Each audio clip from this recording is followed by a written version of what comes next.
Welcome back to another SDR Confessions. As you'll always know, we bring some people in, we get their confessions, a little bit of laugh, but mostly we get some knowledge. And today I have James. And James, if you can introduce yourself, and then after that introduction, we'll get right into your confession.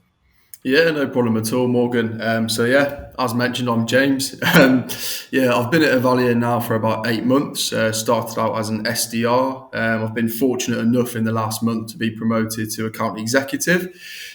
We focus on international standards, so also 27001, penetration testing, cybersecurity, and data protection mainly. Good stuff. And so let's dive into it. What is your confession? Okay, so my confession was I had a call with one of my leads, and it actually went really well. To be perfectly honest, the conversation was flowing. I was getting really good responses from him. To be honest, Oh, rare. um, yeah. And then towards the end of the call, I think I just got a bit flustered. To be honest, it was quite a complex call, to be honest. And I ended the call instead of saying "take care," fumbled the bag and said "take chair." So that is the confession essentially. All right. So did they respond to that?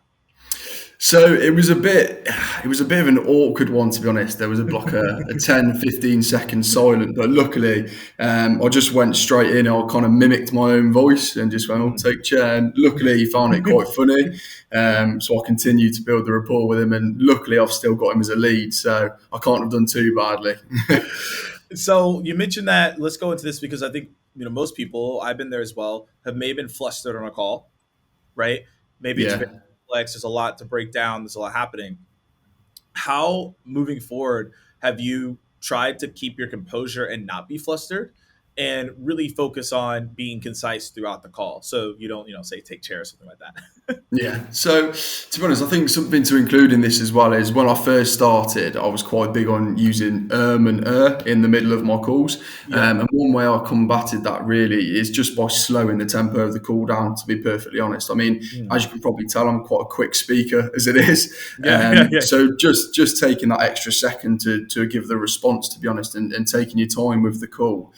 And if something like that does happen, then just be human about it, acknowledge a mistake. I think one of the worst things that I have seen people do, and I've probably done it a few times myself, to be honest, is they just try and move straight past the mistake, and then the person on the other end is just a bit like, "Oh, wow, yeah, I did hear that." So, and when, in my opinion, when you don't address it, that's like kind of the elephant in the room, isn't it? If you don't address it, it's always going to be there. If you have a little laugh about it, I mean, they'll forget it by the next day. Yeah, that's a really big key. In one of these episodes that we talked about is that how people will forget you, and people are like shocked by that. But yeah, if you make a cold call, if it goes bad, it's good. People don't remember typically. That's why it's important to have a very short-term memory loss in this game. Yeah, definitely. I'll definitely agree with that. So, within that, I know recently you have moved into an account executive role. Tell us more Yes. about that. I did about 7 months as an SDR, to be honest. And the way Evalian works is it's very heavily training within the first month or two, and it's very much on the cards to be promoted to the AE role within the first 9 months. Myself and my colleague Tom were able to do it in seven. Probably know Tom from the Cognism calls, to be perfectly honest. But yeah, I mean, it was a bit of a jump, to be perfectly honest. I mean, the hardest thing that I've had to deal with, to be honest, is the amount of time you lose to cold call, to be perfectly honest, because obviously you're drawing up proposals, you're drawing up statement of works, you're speaking to existing clients a lot more, you've got to manage those relationships, you don't have as much time during the day to do all your cold calling. So I'd say time management is kind of the biggest skill, in my opinion. And so, walk us through what your time management looks like as of today. So my time management is the minute I get in, I write my daily plan, to be perfectly honest, and I'll break it down into hours. So for us, the golden time to be cold calling is 10 till 12, and then again from about 1:30, 2 o'clock till about 4:30. So I do aim to be on the phone as much as I can during that time, just to try and maximise the results that I'm getting. But we start at 9, so obviously I've got an hour before the cold calling golden time starts. So that for me is primarily taken up with cold emailing. But again, I would literally just break the day down. So I'd have 9 till 10 cold emailing, or I might put minimum 40 emails or minimum 50 emails. And then I'll put 10 till 12. And what I always do is I'll put a minimum amount of calls that I want to target. So I'll put maybe min 25 calls or min 30 calls, or if I've got a lot of time that day, min 40 calls, something along those lines. But the main aspect in this, to be honest with you, is you have to be true to yourself. If you're going to put minimum 80 calls, but realistically you're only actually going to get 25, then you're never going to hit your target, and you're always going to have that feeling of, oh, I'm not doing as well as I really could be. So that is like the main aspect for me. And then again, like I said, the golden hour is 2 till 4. So I'll come back after lunch, look at it, and it will say min 30 calls, min 40 calls. But like I said, it's much more difficult. Well, not much more difficult. It's slightly more difficult now I'm an AE, because I'm managing relationships as well as that. I'm creating documents, creating proposals, SOWs. So again, so today, for example, I've had to draw up 3 proposals. So I'll put on there, draw a proposal 10:15 to 10:35, something like that. And I'll give myself like a finite amount of time to do that, because I'm one of those people where if I don't give myself a cut off, it will take me much longer than it actually needs to do. Yeah. And again, it's one of the main things, isn't it, managing the time that you've got. And I think the Absolutely. best people and the most successful SDRs and the most successful AEs, and to be honest, you could even escalate it to the most successful C-level suite execs. Their time management is probably the best. That's why they're in the positions that they are. Yeah, I mean you're absolutely right. You have to be able to maximize time, and I believe that time management is one of those things where people listen to it and they're like, "Oh, that's cool. Like I'll get to it at some point." But it's something that you should have absolutely mastery over, because if you don't, things are going to slip through the cracks and you're not going to be as successful as you want to be. So, one thing you talked about is, well, there's two things I want to ask questions on, but the first one is the emails. So, are all these emails personalized? Are you just saying, "Hey, here's my one email template," and you send it out? Like, how are you going about that? So to be honest, it's a bit of a mixture, because I always do research on the company before I'm emailing them. So I'm very big on I won't add fake personalization, if you will. I know a lot of people what they do. Like I've met a few people that done it. I've probably done it a few times myself. Is you might see that they've gone skiing or something like that on LinkedIn or something along those lines, and you'll just make up an entire story about the fact that you've pretended to go skiing, and in actual fact, it has no relevance to them.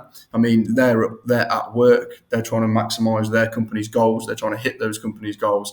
They're not thinking about skiing at the moment. So if you just throw that in there, it's just irrelevant and it's pointless. And I've actually had a few people push back on it, and they're like, "Oh, so where did you actually go skiing?" And then you've just got to carry on like making your way up through the story, to be perfectly honest. But I'd say predominantly it is just cold emailing where I've got a template.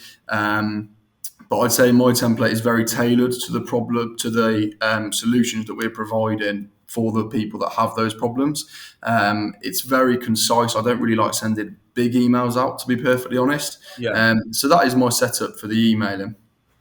And when you say like not big emails, like is that like what, 2 to 5 sentences? Like what's going on there? No, so I wouldn't say 2 to 5 sentences, to be honest. I mean, there's not really much you can say in 2 to 5 sentences, unless it's a product. With us, it's a lot more difficult because it's a service. A lot of them, with ISO, for example, there's a lot of detail you need to go in to actually convince them. Well, not convince them, but to actually show them that ISO would be Articulate a it. good, yeah, would be a Yeah. good route for their company. So the emails I'm sending out at the moment, I think they're about 2.5 paragraphs, to be perfectly Okay. honest. But Okay. again, I've got multiple templates. So I've got one template where it's 5, 6 paragraphs, and then I do have a template where it's all said in one paragraph, to be perfectly honest. So you and no, and that's a good breakdown, because when I think of a short email, long email, everyone's different based on what they're selling, industry, region. Everyone has their opinions, but the what you're doing matters, right, in the context. So thanks for that breakdown. And I want to follow up on something that I said. I had two questions. You said you do things in a finite time. So you're saying, hey, I got 30 minutes for emails, I got an hour for calling. How does that translate to your sales calls as an account executive? And how has that changed over time? Right. Okay. So can you just unpack that a little bit more for me?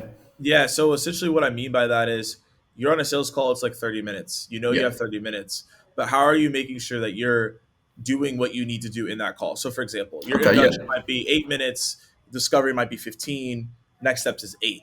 are you also time blocking within the sales calls? Because I know some people do this, some people are don't, and I'm just always curious.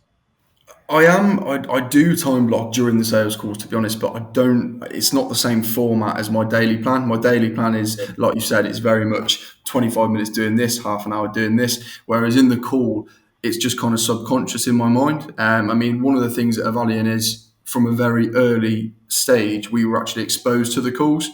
So we'd sit in the background on Joe's calls and we'd listen to him speak. So I kind of developed like a subconscious knowledge for how long an introduction should take. Mm. How and I know do you know what I mean? You have the voice in the back of your head. If you've done a 15-minute introduction and you haven't actually got down to any of the nitty gritty of the call, you know that you're struggling there because for an introductory call, you've only got a half an hour slot really. And Exactly. say they turn up 2-3 minutes late, like some people do, then the problem is you're then down to 27, 28 minutes. And those minutes do actually add up. You don't realise. And if you sit there and do a 15-20 minute introduction, you've either then got to apologise and try and run through the nitty gritty as fast as you can, Yep. yeah, or schedule another introductory call. But again, that just shows your incompetence because if you're looking to a prospect and saying, right, okay, we've had one introductory call, I want to do another introductory call, they're just Yeah. going to be like, well, what's What's the happening? point? Like, yeah, what's the point of that? Let's get down to the business. Yeah. And going from an SDR to account executive, you said you got there within 7 months, so it's probably been a grand transition for you. There's a lot of people listening in that are SDRs, probably looking to become account executives. Is there like maybe 3 to 4 pieces of advice you could give people that are looking to make this transition? Yeah, definitely. So, one thing I'm big on, and I kind of had to humble myself recently, to be perfectly honest. I'd had like a few months where I was doing really well, outperforming a lot of people, and then I felt myself getting too big for my boots, if you know what I mean. And I Yeah, kind of just had to say to myself that you need to be continuously learning. So the point I'm trying to stress here is continuous learning.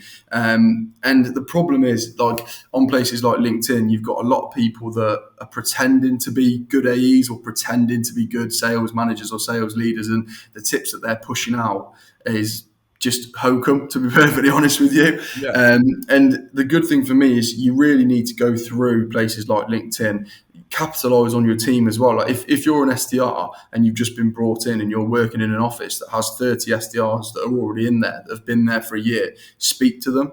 Like they're human as well. They're not going to turn around and go, well, why are you speaking to me? And just yeah, ask them what's worked for them because everyone's different.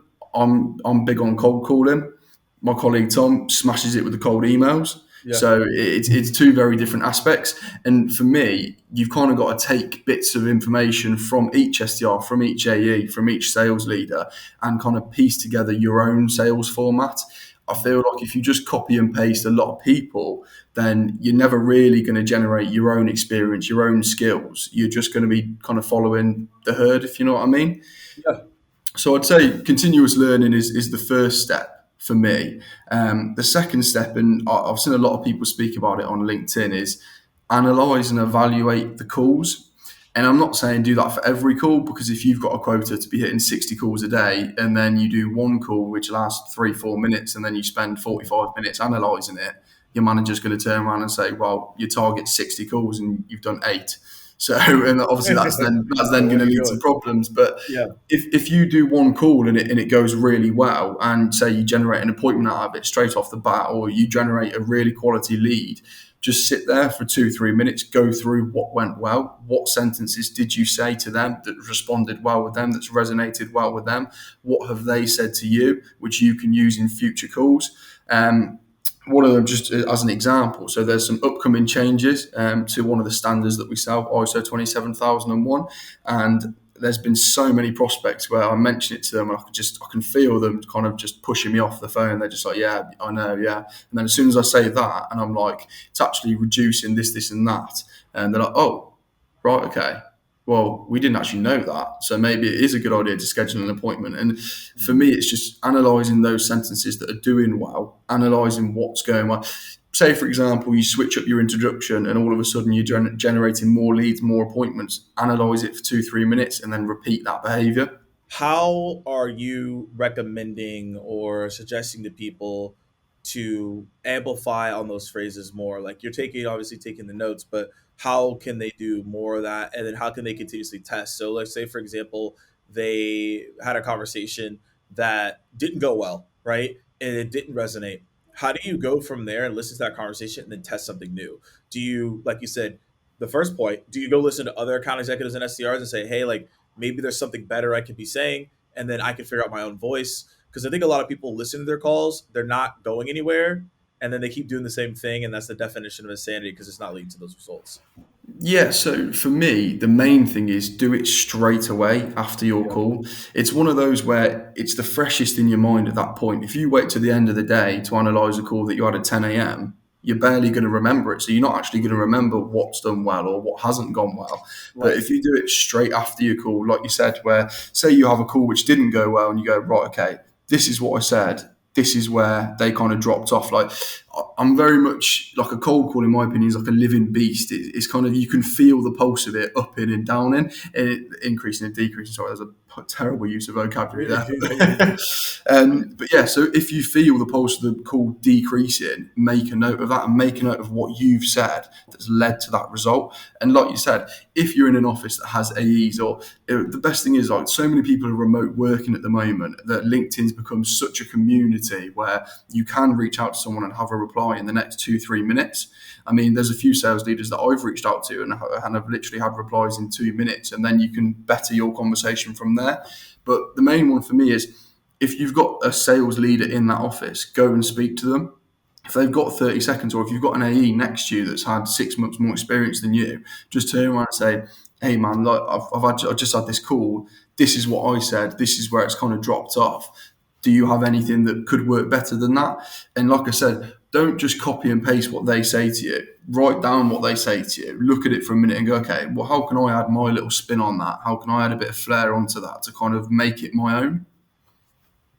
Yeah, and I love that part. Is like making your own. I encourage everybody to do that. You have to add your own personality, style to how this goes. Like we're talking about the frameworks here, but the style is going to be important. And I'll also say this as well. Like I was watching a video, it was like a couple of days ago, and it was talking about how our ego could be the limiting factor of our success. And so as a sales rep, like don't let your ego get in the way of asking for help from these SDRs, account executives as well. That could be a huge hindrance in everything that you're doing. Yeah, definitely. I mean, to be honest, I'm probably a prime example for that. To be perfectly honest, I mean, Yeah, I'd, yeah. I'd, Talk I'd about it. had I'd had 2 years sales experience, completely different environment, but I had 2 years sales experience. It wasn't a cold calling environment or anything like that, but I was a sales admin, and I kind of came into the job thinking, all right, I've got a bit about me. I've done 2 years in sales. I'm going to be pretty good at this, and it really actually is. You can see the difference between people that walk in with the biggest ego and people that walk in and go, you know what, I'm ready to learn, I'm ready to listen to the experts. And 9 times out of 10, the ones that do well are the ones that leave their ego at the door.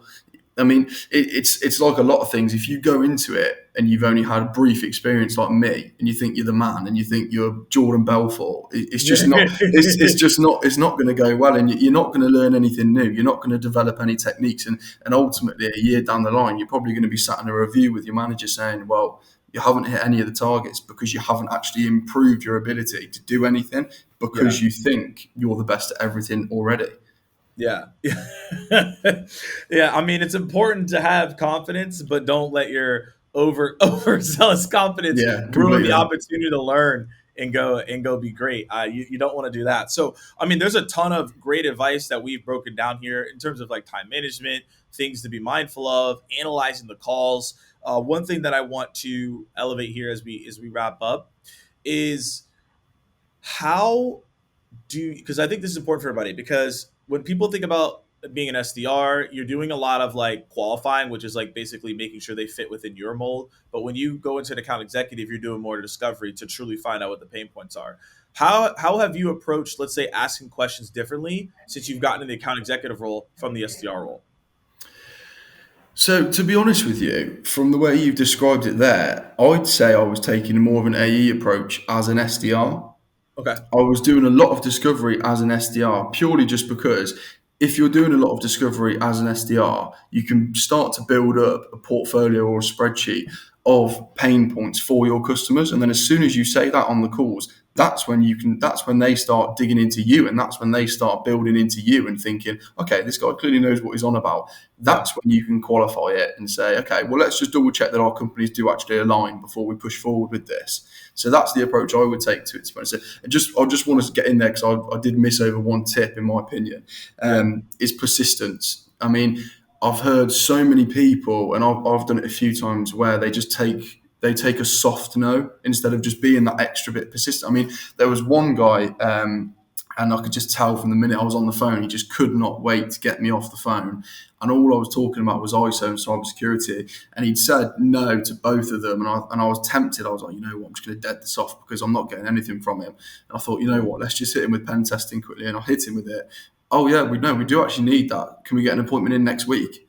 And it's just it's like you see all these pictures on Instagram and all these quotes on Instagram where you've got the Yeah. miners that are about one square away from diamonds or gold, and it Yep. is actually so true. Like, you do just sometimes need to spend that extra 20, 30 seconds digging into it to see if there's anything there.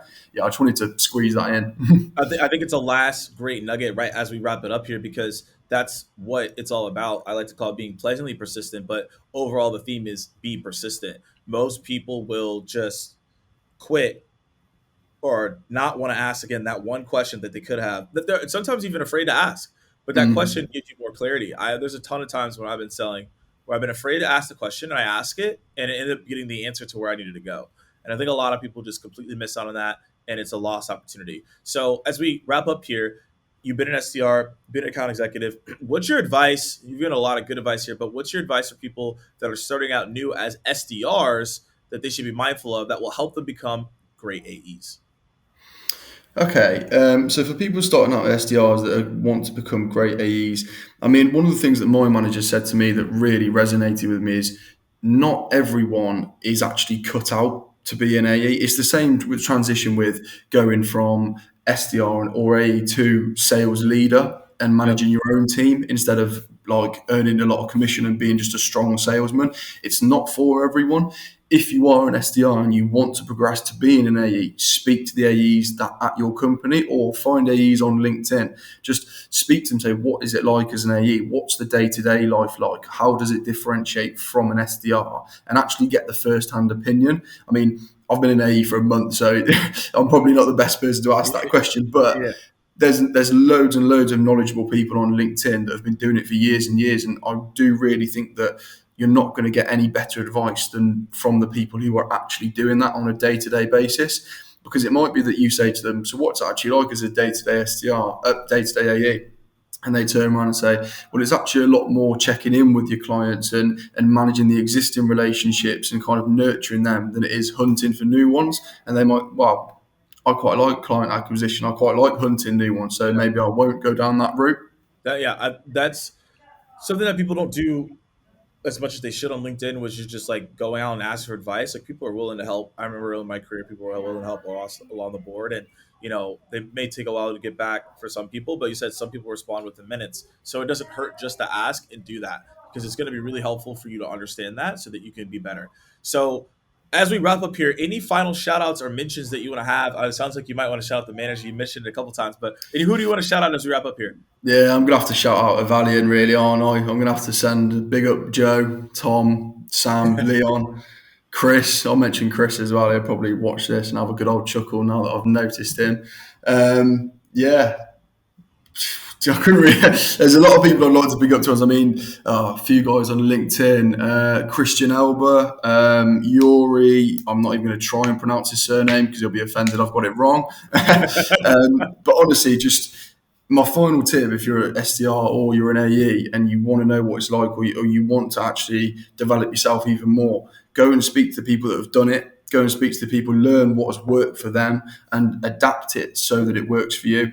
Like I said, copy and paste is not a good technique. It's not going to work. Everyone's different. Myself and Tom, like, we literally got promoted the exact same day, so we're pretty much the dynamic duo. But he is very different on the phone than I am, and it does show on a day-to-day basis. But like results-wise, it's no different at all. It's just completely different personalities on the phone. Well, I love the advice you've given. I appreciate the different examples that you've given as well for people to go execute. And as always, y'all, hopefully you enjoyed the confession and enjoyed the tips. And we'll see you all in the next one. Brilliant. Cheers, Morgan. Cheers.